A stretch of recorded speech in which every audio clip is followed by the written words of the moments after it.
Hello everyone, নতুন আরেকটি recipe নিয়ে আপনাদের সামনে চলে এসেছি। আজকে আমি আপনাদের জন্য নিয়ে এসেছি স্পেশাল চিংড়ি মাছের মালাইকারি। মালাইকারি কিন্তু আমরা কম বেশি সবাই খেয়ে থাকি, বাসায় তৈরিও করি, কিন্তু আমার রেসিপিটা একটু ডিফারেন্ট ওয়েতে করেছি।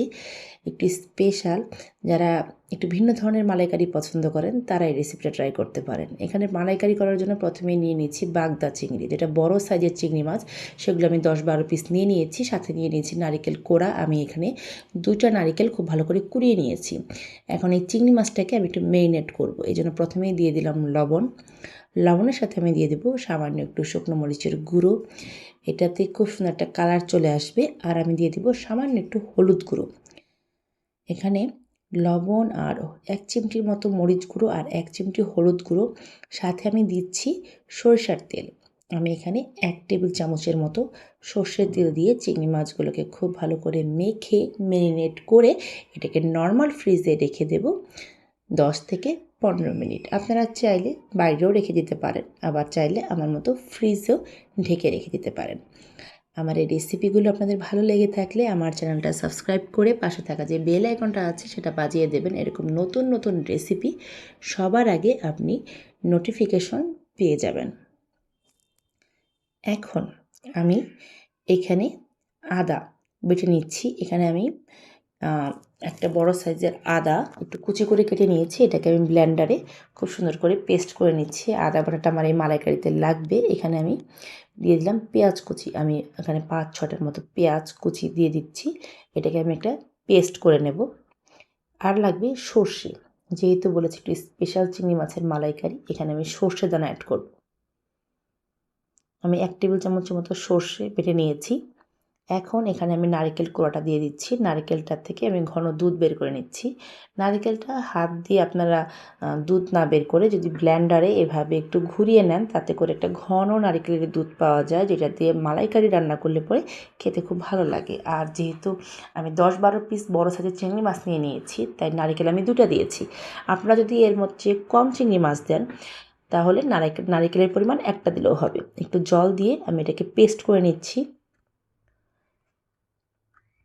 এখন একটা ছাঁকনির সাহায্যে আমি নারিকেল থেকে দুধটা বের করে নিচ্ছি। এভাবে হাত দিয়ে প্রেস করলে পরে খুব সহজেই একটা ঘন নারিকেলের দুধ পাওয়া যায়।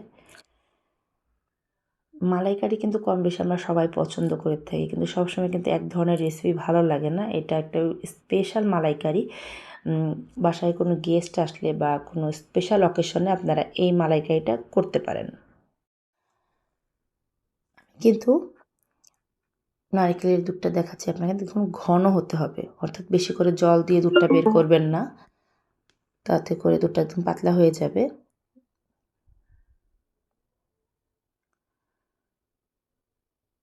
এখন কড়াইতে দিয়ে দিলাম সাদা তেল।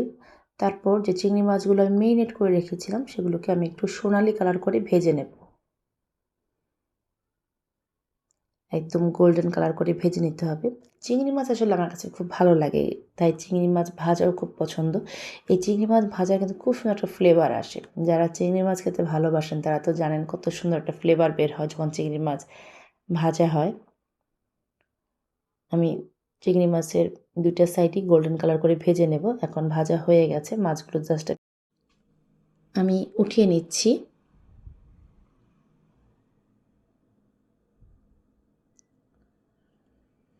এবার এই চিংড়ি মাছের তেলেই আমি রান্নাটা করব। ওই তেলটা আমি চেঞ্জ করব না, কারণ এটার মধ্যে চিংড়ি মাছের ফ্লেভার অ্যাড হয়ে আছে। এখানে আমি দিয়ে দিলাম 2-3টা তেজপাতা আর 3-4টার মতো দারচিনি। এটা আমি ফোড়ন হিসাবে দিয়েছি। আর 4-5টা লং, এগুলো আমি দিয়ে এইটাকে খুব ভালো করে একটু ভেজে নেব। যখন দেখবেন দারচিনি এবং এলাচটা ভালো মতো ভাজা ভাজা হয়ে এসছে এবং সোনালি কালার হয়ে গেছে, তখন বুঝবেন যে এটা ভালো মতো ভাজা হয়ে আসছে।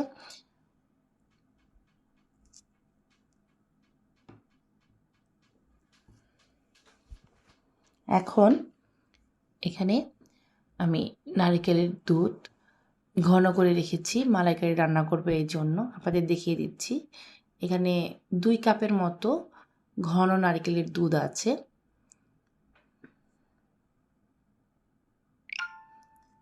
এদিকে এটাও ভাজা ভাজা হয়ে এসছে।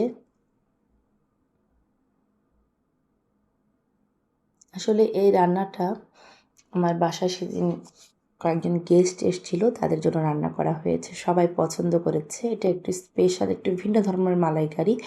গতানুগতিক আমরা যে নারিকেলের দুধ দিয়ে মালাইকারিটা খেয়ে থাকি, এটা সেরকম না, টোটালি ডিফারেন্ট। আপনারা বাসায় তৈরি করলেই বুঝতে পারবেন। যে পেঁয়াজগুলো আমি মিক্সিতে পেস্ট করে রেখেছিলাম, অর্থাৎ পেঁয়াজ বাটা, সেটা আমি দিয়ে দিলাম। অনেকটাই পেঁয়াজ বাটা এখানে দিলাম।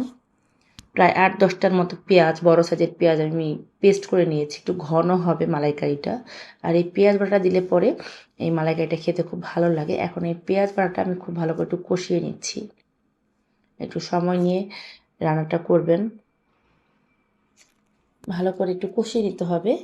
কষাতে কষাতে আপনারা দেখবেন পেঁয়াজ থেকে খুব সুন্দর একটা ফ্লেভার আসছে।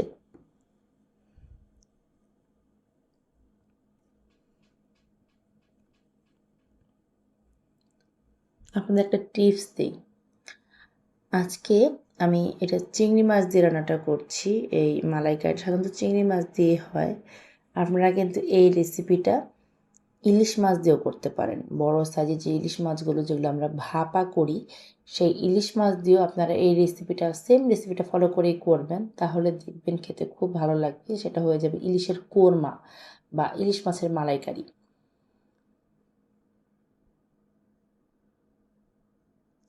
আমার কাছে তো এই মালাইকারিটা পোলাওয়ের সাথেই বেশি ভালো লাগে। ভাতের চাইতে আমি পোলাওয়ের সাথেই বেশি পছন্দ করি।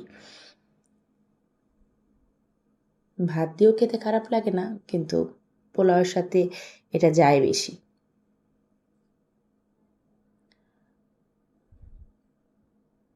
যেটা বলছিলাম, যে যখন দেখবেন তেলটা ভালো মতো মানে ভেসে উঠেছে আর পেঁয়াজটা ভালো মতো ভাজা ভাজা হয়ে গেছে, তখন বুঝবেন যে আর কষানোর দরকার নেই। এখন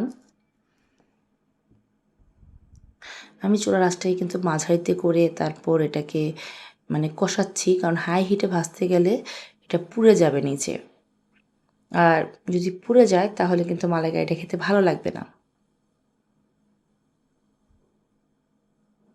দেখুন তেল কিন্তু বের হয়ে এসছে, তারপর আমি একটু কষিয়ে নিচ্ছি, কারণ রান্নার আসলে কিছু টিপস আছে। আপনারা যখনই আমার এই রেসিপিটা ফলো করে বাসায় করবেন, চেষ্টা করবেন এই টিপসগুলো ফলো করার। মানে পেঁয়াজটা দিয়ে জাস্ট নারকেলের দুধ দিয়ে বা চিংড়ি মাছ দিয়ে ফুটিয়ে নামিয়ে নিলেন, তাতে করে কিন্তু মালাইকারির টেস্ট আসবে না। এই পেঁয়াজটার সাথে এই এলাচ দারচিনিটাকে খুব ভালো করে আমি 5 থেকে 7 মিনিট মিডিয়াম হিটে এটাকে ভালো করে সময় নিয়ে কষিয়ে নিয়েছি। এখন এখানে আমি দিয়ে দিলাম একটুখানি সামান্য পরিমাণে শুকনো মরিচের গুঁড়ো। আপনারা চাইলে মরিচ গুঁড়োর পরিবর্তে কাঁচা মরিচ বাটাও দিতে পারেন যদি একদম সাদা রাখতে চান। আমি এখানে লবণ দিয়ে দিলাম পরিমাণ মতো। আমি অল্প করে দিয়েছি, লাগলে আমি নামানোর আগে লবণ আরেকটু অ্যাড করব।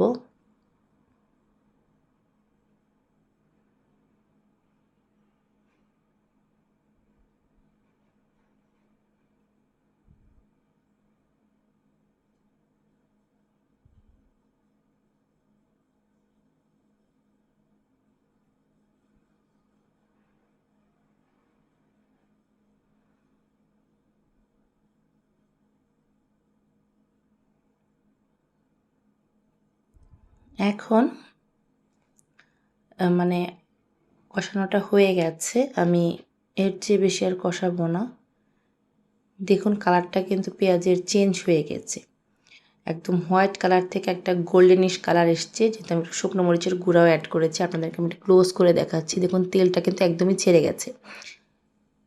এই সময় এখানে আমি দিয়ে দেবো টক দই।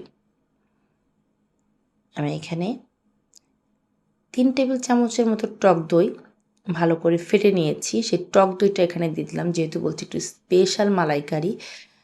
মালাইকারিতে সাধারণত টক দই কিন্তু দেওয়া হয় না, কিন্তু আমি দিলাম, কারণ এই টক দইয়ের কারণে একটা ডিফারেন্ট টেস্ট আসবে। এই টক দই দিয়ে কিন্তু এই পেঁয়াজের সাথে খুব ভালো করে আমরা এটাকে কষিয়ে নেব। যারা আমার এই ভিডিওটা দেখবেন তাদেরকে আমি রিকোয়েস্ট করব, আপনারা এই রেসিপিটা দেখে বাসায় একবার হলেও ট্রাই করবেন। গতানুগতিক মালাইকারি থেকে টোটালি ডিফারেন্ট এবং ডিফারেন্ট টেস্ট অনলি নট, এটা আসলেও মানে দেখতেও মানে একটু ভিন্ন ধরনের হয়ে থাকে। এখানে আমি দিয়ে দিলাম ঘি, 1 টেবিল চামচ ঘি দিয়েছি। এবার টক দইটাকে এই পেঁয়াজ বাটার সাথে খুব ভালো করে কষিয়ে নিচ্ছি। ঘিটা কিন্তু অবশ্যই দিবেন, ঘিটা দিলে পরে একটা শাহি ফ্লেভার আসে। এখানে আমি দিলাম চিনি, 1/2 টেবিল চামচ চিনি। অনেকে ভাবতে পারেন মালাইকারিতে তো নারিকেলটা এমনিই মিষ্টি, চিনি দিলে মনে হয় একটু বেশি মিষ্টি হবে। আসলে চিনিটা দিলে টেস্টটা বেড়ে যায়, এই জন্য আমি একটু চিনি দিয়েছি। আপনারা না চাইলে স্কিপ করে দেবেন, চিনি দেওয়ার প্রয়োজন নেই। তবে যারা একটু মিষ্টি মিষ্টি মালাইকারি পছন্দ করেন তারা অবশ্যই একটু চিনি দেবেন।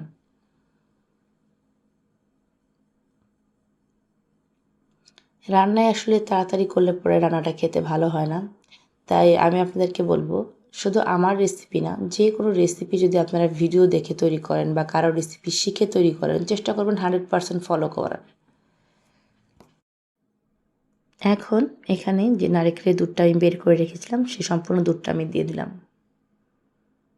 আপনারা লক্ষ্য করেছেন কি না, এখানে কিন্তু আমি কোনো হলুদ গুঁড়ো অ্যাড করিনি। কারণ এটা একদম সাদা সাদা একটা মালাইকারি হবে, অনেকটা কোরমার মতো হবে। যেহেতু বলেছি একটু ডিফারেন্ট ওয়েতে করছি, একদম ভিন্নধর্মী একটা মালাইকারি। এভাবে আপনারা একদিন করে দেখবেন, সবাই আপনার প্রশংসা করতে বাধ্য।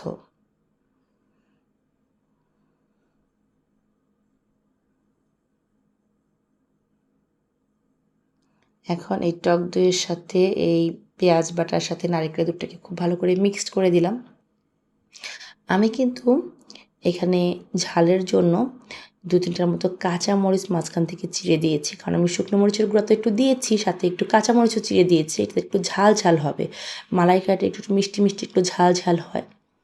ঝালটা আসলে এটা বলে দেওয়ার কিছু নেই। আমি আমার টেস্ট অনুযায়ী দিয়েছি, আপনারা অবশ্যই কম বেশি করে দেবেন। তবে মালাইকারি খুব একটা ঝাল হয় না। এজন্য খুব একটা বেশি মরিচ দিতে যাবেন না, তাতে করে একদম ঝাল ঝাল হয়ে যাবে। ওই মিষ্টি ফ্লেভারটা আর থাকবে না। যখন এটা দেখবেন টকবক করে ফুটতে শুরু করবে, তখন এখানে আমি চিংড়ি মাছ অ্যাড করে দেব।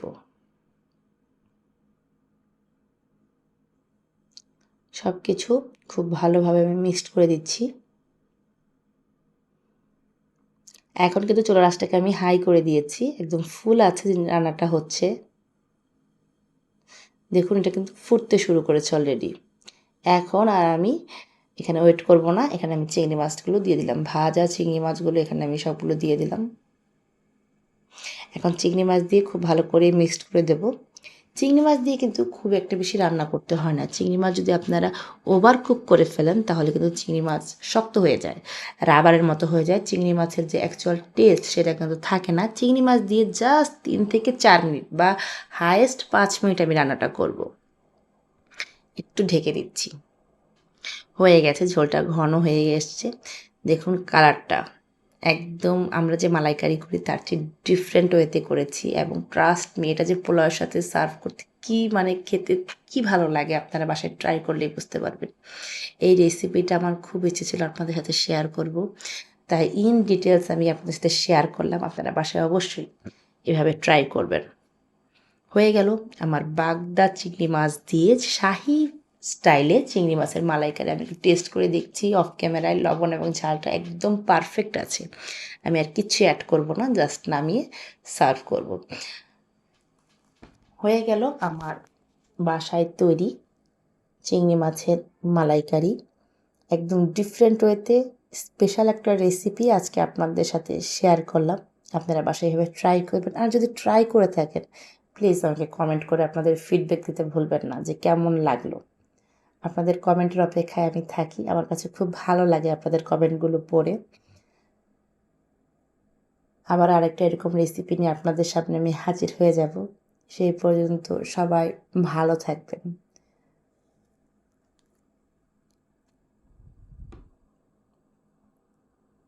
রান্নাটা কিন্তু আমার হচ্ছে, আমি কিন্তু এখনও এটাকে অফ করিনি।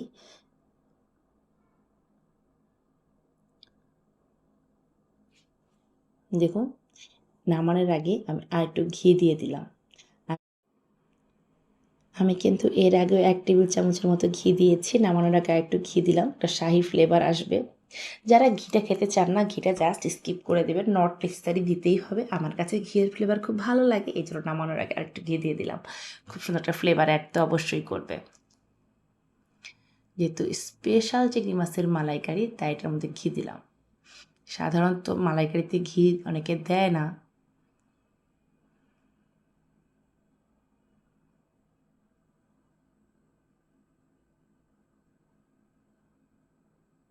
ঝোলটা কিন্তু একটু ঘনই রাখবেন, যেটা পোলাওয়ের সাথে খেতে ভালো লাগবে। তাই এটাকে একটু ঘন করেই আমি নামাই। আমি আরেকটু টেস্ট করে দেখছি। আসলে একটু বারবার টেস্ট করে আপনারা দেখবেন লবণ এবং মিষ্টিটা আপনাদের পছন্দ মতো আছে কিনা, তারপর বাটিতে সার্ভ করে নেবেন। হয়ে গেল আমার চিংড়ি মাছের মালাইকারি, আমি বাটিতে ঢেলে নিয়েছি। আশা করি আপনারা বুঝতেই পারছেন যে কেন এটা স্পেশাল চিংড়ি মাছের মালাইকারি আমি বলেছি। আপনারা খেলে আরও বুঝতে পারবেন যে এটা সত্যিই স্পেশাল। সবাই ভালো থাকবেন। ভিডিওটা ধৈর্য সহকারে দেখার জন্য সবাইকে অসংখ্য ধন্যবাদ। আর নামানোর আগে আমি এখানে দিয়ে দিলাম ভাজা পেঁয়াজের বেরেস্তা। মালাইকারিতে এরকম পেঁয়াজ বেরেস্তা দিয়ে খেয়ে দেখবেন কতটা ভালো লাগে।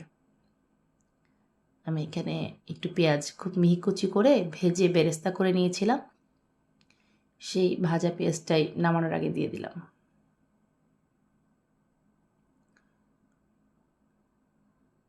আপনারা না চাইলে এটা স্কিপ করে দিতে পারেন, কিন্তু আমি রিকোয়েস্ট করব এভাবে দিয়ে